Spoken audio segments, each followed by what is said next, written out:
Hi friends, இப்போ என்னென்னா குழம்பு மிளகாய் தூள் செய்வ முறை எப்படின்னு பார்க்கலாம்.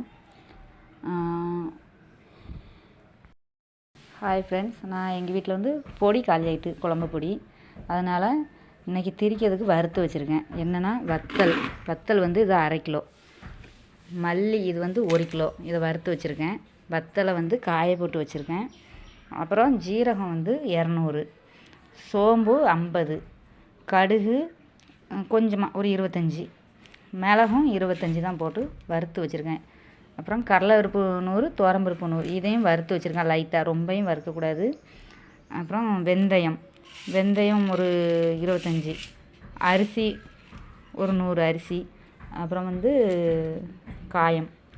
கட்டி காயம் வந்து ஒரு 25 இருக்கும், மஞ்சள் துண்டு ஒரு 3 துண்டு, கருவேப்பிலை, இதை எல்லாத்தையும் கொடுத்து மிக்சியில் திரிக்க கொடுக்கணும். இதெல்லாம் ஒன்றா இப்படி போட்டுறோம் தான், வத்தலில்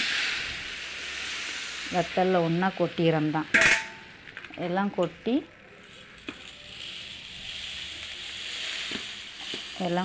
ஒன்றா திரிக்க கொடுத்துறோம் தான்.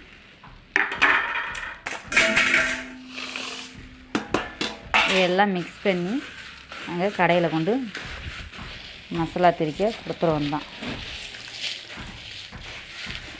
நான் எப்போதுமே வீட்டில் திரிச்ச பொடி தான் போடுவேன்.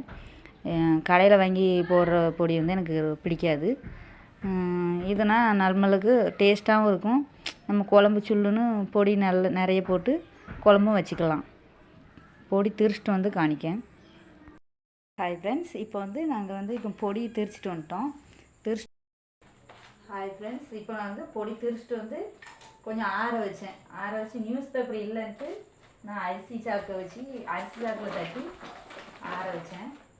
இந்த பொடி வந்து எல்லா குழம்புக்குமே போட்டு வைக்கலாம், டேஸ்ட்டாக இருக்கும். நல்ல கறி குழம்பு, மீன் குழம்பு, கருவாட்டு குழம்பு, இதுக்கெலாம் நல்லா டேஸ்ட்டாக இருக்கும். எப்போவுமே நான் வீட்டில் திரிச்சு தான் வைப்பேன். காலி ஆகிட்டுனா கடையில் வாங்கி வைப்பேன். அது நல்லா. நீங்களும் இந்த பொடி வந்து இப்படி திரிச்சு யூஸ் பண்ணுங்கள், நல்லாயிருக்கும் ரொம்ப.